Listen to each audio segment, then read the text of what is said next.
Li'ilafi Quraisyin, karena kesenangan, karena kalau di sini ilafun ma'khudun minal fi'li alifa, ya.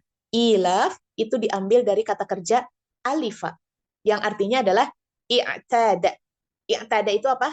Kebiasaan, ya. Makanya ada adat, ya. Ada adat istiadat, adat istiadat gitu. Itu tuh dari i'tada, dari bahasa Arab gitu, yaitu kebiasaan, ya. Ada juga ilafun itu dari at-ta'lif. At-ta'lif itu apa? Ta'lif itu adalah al-jam'u, kebersamaan, persatuan, ya, gitu. Jadi ada dua mana ya? Ada dua. Yang pertama apa? Kebiasaan, dan yang kedua apa? Kedua adalah kebersamaan. Nah, yang dimaksud ini apa? Kebiasaan apa? Kebiasaan apa? Ini maksud adalah kebiasaan untuk berkumpul, ya, untuk bersama-sama, ya. Dan juga kebiasaan mereka untuk rihlah, ya, untuk rihlah. Kan kan kalau misalnya di suatu tempat gitu ya, misalnya di RT gitu, di satu RT gitu kan, eh, orang-orangnya solid, orang-orangnya saling support, saling melindungi, gitu, saling memerhatikan. Kemudian mereka senang traveling, gitu kan. Wah, itu nikmat yang luar biasa, gitu kan. Ya, luar biasa. Karena kan kebersamaan itu, apalagi mungkin untuk yang di komplek ya, yang tinggal di komplek, sepertinya eh, kebersamaan itu adalah sesuatu yang langka gitu ya, sesuatu yang langka, berbeda mungkin dengan rumah-rumah yang bukan di komplek gitu ya, mereka akan bersama, apa, gotong royong gitu ya. Maka memang kebersamaan, ya, kebersamaan dan rihlah itu ya bepergian ya ke tempat lain, itu adalah suatu suatu gambaran ya kenikmatan yang sangat besar. Orang-orang Quraisy ini memiliki kebiasaan apa? Memiliki kebiasaan mereka senang melakukan rihlah, senang melakukan perjalanan, ya, dan tidak berhenti, ya, baik itu di musim dingin ataupun musim musim panas. Dan ini yang menjadi penyebab rezeki mereka, ya. Maka Allah melihat kesungguhan mereka sehingga Allah hilangkan penyebab perpisahan mereka, gitu, ya. Nanti ibu-ibu akan mengetahui kenapa, ya, kenapa mereka senang rihlah, kenapa mereka senang senang bepergian, nanti sedikit lagi, gitu ya. Nah, karena kesenangan inilah, gitu ya, maka Allah tidak akan pisahkan mereka. Allah jauhkan perkara-perkara yang menyebabkan mereka berpecah belah, gitu ya. Karena rihlah ini, ya, perjalanan ini adalah sumber rezeki mereka, ya. Nah, seperti kita ketahui bahwa Jazirah Arab tadi ya, Jazirah Ayat Arab itu kan banyak kabilahnya. Kabilah ini, kabilah ini, kabilah ini. Ya, otomatis itu akan eh, sangat mudah sekali adanya pertikaian, ya, adanya permasalahan, adanya permusuhan, gitu, ya. Apalagi di musim haji, ya, di musim haji biasanya mereka berlomba-lomba untuk memamerkan, ya, kelebihan mereka. Ya, akan tetapi, ya, penyebab-penyebab pertikaian, permusuhan mereka ini Allah hilangkan. Ya, sehingga mereka bisa bergandengan tangan, mereka bisa bersama, hidup bersama, ya, tanpa tanpa permasalahan. Ya. Yang kedua, nah ini nih Bu ya, ini yang eh, apa namanya, hal yang penting.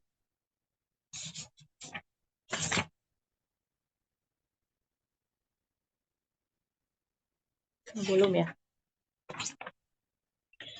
Allah menjadikan mereka terbiasa dengan bepergian, terlebih ketika masa Hashim bin Abdul Manaf. Hashim bin Abdul Manaf, ibu kalau lihat silsilah Rasulullah SAW itu ada di atasnya itu Hashim bin Abdul Manaf, ya. Yaitu ketika dilanda krisis ekonomi, semuanya serba sulit, maka perjalanan ke luar negeri menjadi sebuah pilihan, ya. Padahal rihlah atau perjalanan dari Mekah ke Syam itu, ya, itu sangat sangat jauh sekali gitu ya. Tapi Allah jadikan hati mereka senang, ya, meskipun dengan kesulitan yang mendera, ya. maka Allah lembutkan hati mereka, Allah kuatkan eh, kaki mereka gitu ya untuk melakukan perjalanan. Hal ini untuk apa? Hal ini untuk menyambut ya. Hal ini untuk menyambut kenabian Nabi Muhammad Shallallahu Alaihi Wasallam ya. Sehingga ketika Rasulullah SAW berdakwah di seluruh Jazirah Arab sudah mengenal bahasa bahasa Quraisy gitu ya. Jadi jauh sebelum Nabi Muhammad SAW diutus menjadi seorang nabi, orang Quraisy itu memang kebiasaannya, kesenangan mereka adalah melakukan perjalanan untuk berdagang ke luar negeri, ya ke luar negeri. Otomatis sebelum sampai ke Syam pasti melewati daerah-daerah, ya melewati daerah-daerah dan mereka pasti pasti bercakap-cakap, ya pasti ada komunikasi gitu. Nah, sehingga bahasa Quraisy ini bukan menjadi bahasa yang aneh ya di kalangan jazirah Arab. Nah, ini semua adalah persiapan untuk menyambut kenabian Muhammad Shallallahu Alaihi Wasallam. Oleh karenanya Al-Quran itu eh, banyak sekali ya dari uslubnya gitu ya, dari susunannya itu menggunakan bahasa Quraisy ya. Jadi bahasa Arab aja Bu, bahasa Arab aja itu kan beda-beda gitu ya, beda-beda. Seperti kalau bacaan Al-Quran itu kan beda-beda ya, maksudnya seperti ada qiraatus sab'ah gitu ya. Bacaannya beda-beda meskipun artinya sama ya, tidak merubah arti gitu ya. Akan tetapi karena orang Quraisy ini sudah dikenal oleh orang-orang Jazirah Arab, bahasa mereka sudah dikenal ya, sehingga Al-Qur'an pun ya Al-Qur'an diturunkan dengan bahasa Quraisy. Untuk apa? Untuk memudahkan pemahaman mereka, gitu ya. Mau dari kalangan apa? Kalangan ini kita sudah tahu bahasa ini, gitu ya. Maka inilah keistimewaan Nabi Muhammad SAW ya. Diutusnya Nabi Muhammad SAW, Allah telah menyediakan apanya? Telah menyediakan bahasanya ya. Bahasa Quraisy sudah dikenal oleh orang-orang Jazirah Arab. Kemudian tempatnya ya, Mekah menjadi tempat yang teraman ya. Kemudian hartanya, orang Arab pada saat itu tidak sedang dalam krisis ekonomi, tidak dilanda kesulitan ekonomi ya, dan rezekinya juga luar biasa. Ini semua sebagai fasilitas untuk kenabian Nabi Muhammad SAW sehingga memudahkan dakwah beliau. Ya, Quraisyun. Quraisy ini adalah nama kabilah, ya, nama kabilah yang sangat terkenal yang tinggal di Mekah. Ya, mereka adalah penduduk Mekah dan ini adalah kabilahnya Nabi Muhammad SAW. Quraisy itu diambil dari kata al-Qursh, al-Qorsy ya, diambil dari kata al-Qorsy atau al-Qorsyu atau al-Qursyu yang artinya adalah hewan yang ada di air. Ya, jadi Quraisy itu diambil dari kata Qorsyu atau Qursyu ya, yang artinya hewan yang ada di air. Kenapa dinamakan demikian? Karena hewan ini adalah menjadi simbol kekuatan dan menjadi simbol kekuasaan. Karena Quraisy adalah kabilah yang kuat dan mengatur kabilah-kabilah yang lain, sehingga diberikan amanah untuk menjaga Ka'bah, untuk menjamu para jamaah haji. Karena orang Quraisy ini, kabilah Quraisy ini apa? Kabilah yang terkuat dan yang memiliki kekuasaan. Ya, mereka memiliki tanggung jawab yang luar biasa gitu ya, bahwa bagaimana kabilah Quraisy ya bisa menjaga stabilitas keamanan ya, menjaga stabilitas perekonomian, mereka yang bertanggung jawab ya. Ada juga Quraisy itu diambil dari kata al-Qorsh, al-Qorsyu ya. Tapi artinya al-Qorsyu ini adalah mengumpulkan uang, karena orang Quraisy ini dikenal dengan pedagang ya. Jadi ini yang apa namanya, kabilah yang pandai mengumpulkan uang. Kenapa? Karena mereka seorang pedagang. Ya, itu li'ila fi Quraisyin. Sudah 6:30, lanjut atau gimana?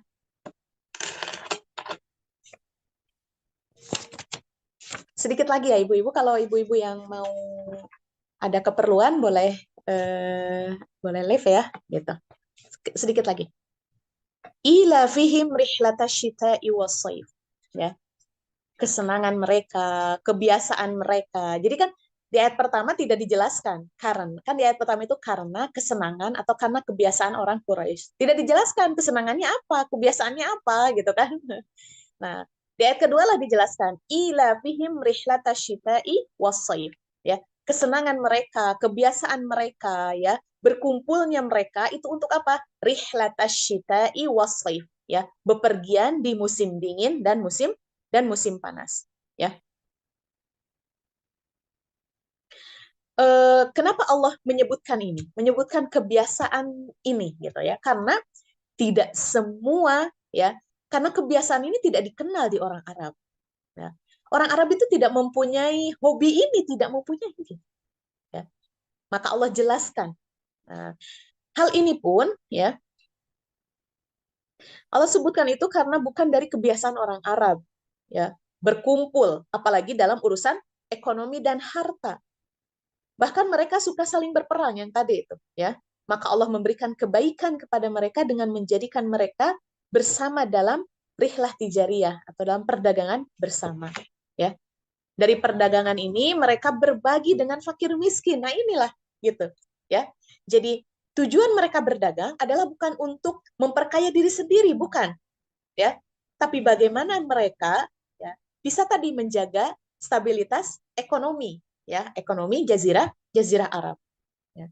Sehingga dicabutlah dari mereka kefakiran karena memang pada saat itu orang Arab sedang dilanda kefakiran yang sangat ya, kemiskinan yang sangat gitu ya. eh, Kekuatan ekonomi yang dibangun oleh orang Quraisy bukan untuk maslahat perorangan, tapi untuk maslahat bersama atau sosial ya. Allah menjadikan kebaikan dan nikmat ini sebagai sebab dalam memerintah mereka untuk beribadah kepada Allah. Ya. Nah, ada cerita Ibu, ini adalah fenomena orang Arab sebelum diutusnya Nabi Muhammad SAW, gitu ya. Mungkin kita diingatkan dengan kejadian Dubai, saya juga nggak tahu itu bagaimana kejadiannya, ya. Cuman ketika di Instagram ada ada captionnya gitu ya. Ketika di Dubai kan ada kuil ya, ada kuil. Kenapa orang Arab lupa gitu ya, bahwa Allah telah membersihkan berhala dari negara mereka, dari jazirah Arab ya. Tapi kenapa mereka sekarang menghadirkan kuil yang mewah ya untuk tempat berhala? Bukankah orang Arab itu dulu hanya seorang penggembala, katanya gitu kan? Dulu hanya seorang penggembala ya, bukan orang yang berlimpah harta. Nah, ini apa nih maksudnya gitu ya? Hanya seorang penggembala. Ternyata ketika mengkaji tafsir Al-Quraisy ini ya, ada sesuatu yang menguatkan ya. Jadi mengkonfirmasi mereka adalah seorang penggembala gitu kan ya.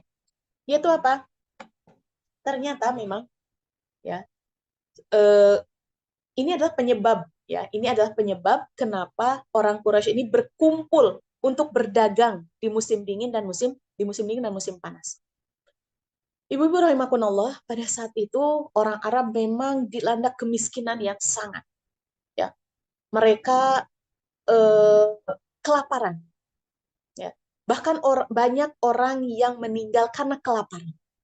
Ya, bukan karena sakit atau apa, tapi karena kelaparan. Bahkan ketika ada orang-orang yang sudah tidak kuat, ya, karena saking laparnya, dan mereka merasa bahwa kematian mereka sudah akan menjemput, ya, mereka pergi ke suatu tempat. Ya. Mereka pergi ke suatu tempat, mereka membangun tenda di sana, tinggal di sana, dan mereka meninggal dalam keadaan lapar. Jadi pindah ke tempat lain itu bukan untuk memperbaiki ekonomi, untuk memperbaiki keadaan, bukan. Tapi mereka pindah ke tempat lain hanya untuk mati. Itulah kondisi orang Arab. Saking mereka miskinnya, ya, saking mereka kelaparannya, ya, sehingga kondisi ini membuat mereka tidak mempunyai pilihan lain selain apa? Selain mati. Ya. Dan kondisi ini bukan terjadi setahun 2 tahun, tapi kondisi ini terjadi sangat panjang sekali. Nah inilah yang ya disinyalir kenapa orang Arab itu senang berperang. Ya, karena hal kecil pun mereka berperang, karena mereka dalam kondisi yang miskin, mereka dalam kondisi yang lapar, gitu ya, sehingga mereka senang sekali berperang. Nah, ketika Hashim bin Abdul Manaf, yang tadi itu ya, Hashim bin Abdul Manaf melihat kondisi Jazirah Arab yang dilanda kelaparan yang dahsyat, gitu ya, maka terbersitlah di benak Hashim bin Abdul Manaf untuk apa? Untuk mengumpulkan harta, untuk mengajak orang Arab, yuk kita kumpulkan harta kita, ya, yang punya harta kita kumpulkan harta kita, ya, kemudian kita kumpulkan kekuatan kita, ya, ke keahlian kita akan berangkat pergi untuk apa? Untuk berdagang. Jadi benar tadi bahwa tujuan mereka berdagang ke luar negeri, ya, itu bukan untuk kepentingan mereka, bukan untuk kepentingan pribadi, tapi melihat kondisi yang sangat mengenaskan ini, di mana orang-orang mati tergeletak dimanapun karena kelaparan. Ya, maka Hashim bin Abdul Manaf sebagai sesepuh di kabilah Quraisy merasa perlu ya untuk lari ya untuk keluar dari kondisi ini. Maka Allah ilhamkan ya kan nggak mungkin ya ujuk-ujuk Hashim bin Abdul Manaf begini gitu karena dia sangat care, sangat simpati kepada orang lain ya sehingga Allah tanamkan ke dalam pikirannya ide itu. Padahal Ibu, ya tadi seperti saya sampaikan bahwa perjalanan dari Mekah ke Syam itu bukan perjalanan yang mudah ya, apalagi dalam kondisi keterbatasan ekonomi, keterbatasan keamanan ya, dengan jarak yang sangat jauh ya, dengan apa namanya, dengan kondisi jalan yang gunung ya, bebatuan, mungkin banyak binatang buas ini itu. Tapi kenapa hal inilah yang menjadi kesukaan atau kebiasaan ya orang-orang Quraisy ya. Mereka senang melakukan itu. Mereka tidak apa namanya tidak terpaksa melakukan itu, tapi mereka senang melakukan itu. Siapa yang membuat mereka senang? Allah. Siapa yang membuat mereka kuat melakukan hal ini? Allah. Ya, makanya betul lah bahwa kondisi orang Arab pada saat itu sangat sangat mengenaskan, sangat menyedihkan gitu. Ya, maka Allah berikan kebaikan yang sangat melimpah. Bahkan mungkin kalau kita lagi umroh gitu kan ya, ini orang Arab tuh semua ditomplokan, istilah apa gitu, tomplokan semuanya ya, dari segi kemolekan keindahan wajahnya gitu kan, orang Arab itu ganteng-ganteng, cantik-cantik gitu kan ya, kemudian mereka apa namanya, mereka dekat dengan Masjidil Haram gitu kan, kemudian mereka dimakmurkan gitu, dunia itu diberikan kepada mereka ya, padahal dulunya mereka banyak yang mati karena kelaparan gitu ya. Maka dari situlah ya Hashim bin Abdul Manaf ya berinisiatif untuk melakukan perjalanan ke luar negeri ya. Musim dingin itu ke Yaman ya, musim panas itu ke Syam. Kenapa musim dingin ke Yaman? Karena ketika di Arab ya, ketika di Mekah itu musim dingin, di Yaman itu lagi nggak dingin gitu ya, lagi nggak dingin. Kemudian ketika musim panas di Mekah, di Syam itu lagi musim dingin begitu ya. Jadi mereka melihat situasi di negara yang akan dituju gitu ya. Maka itulah yang dilakukan oleh Hashim bin Abdul Manaf gitu ya. Kita kumpulkan harta kita dan segenap kemampuan untuk pergi ke timur dan barat, utara dan selatan bumi. Pokoknya kita tidak boleh berada dalam kondisi ini. Kita harus keluar dari kondisi ini, ya, mencari rezeki, ya. Seperti itulah Allah menorehkan ide kepada orang Quraisy meskipun dia kafir, karena dia memikirkan ide untuk kepentingan orang lain, ya, untuk kepentingan orang banyak, Allah menjaga rumahnya yaitu Baitul Haram dan penduduknya. Ya, dan Allah menjadikan mereka terbiasa dengan perjalanan yang berat, perjalanan yang sulit gitu, ya. Rihlah, ya. Ila fihim rihlatasyita'i. Rihlah itu artinya berpindah, ya, berpindah dari satu tempat ke tempat yang lain gitu, ya.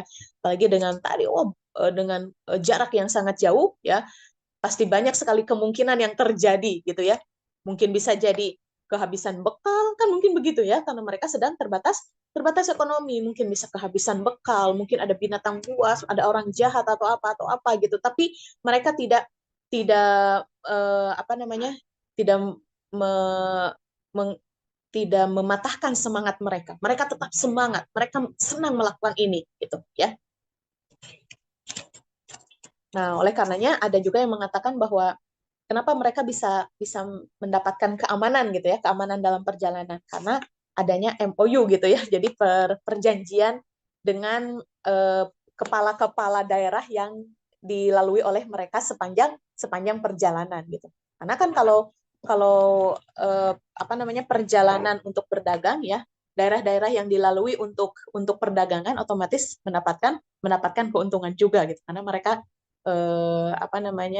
singgah dulu gitu kan, singgah dulu, ya.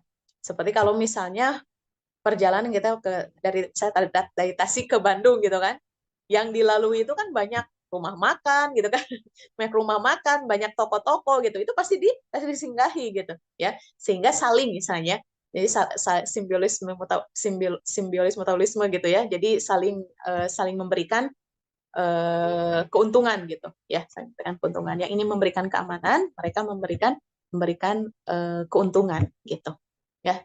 Itu baru sampai rihlah gitu, ya. Ila fihim rihlah. Nanti kenapa asyita gitu, ya? Kenapa musim dingin duluan gitu, nggak musim panas duluan? Itu nanti ada jawabannya insya Allah, ya.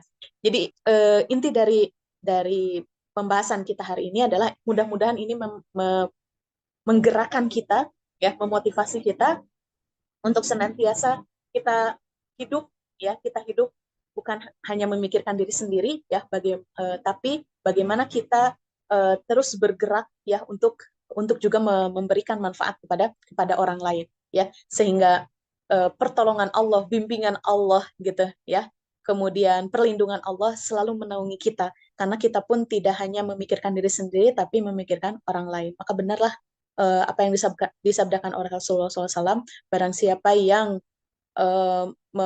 memudahkan urusan orang lain, maka Allah akan berikan kemudahan. Jadi di dunia saja sudah kemudahan-kemudahan itu sudah Allah berikan, apalagi nanti di akhirat gitu, ya.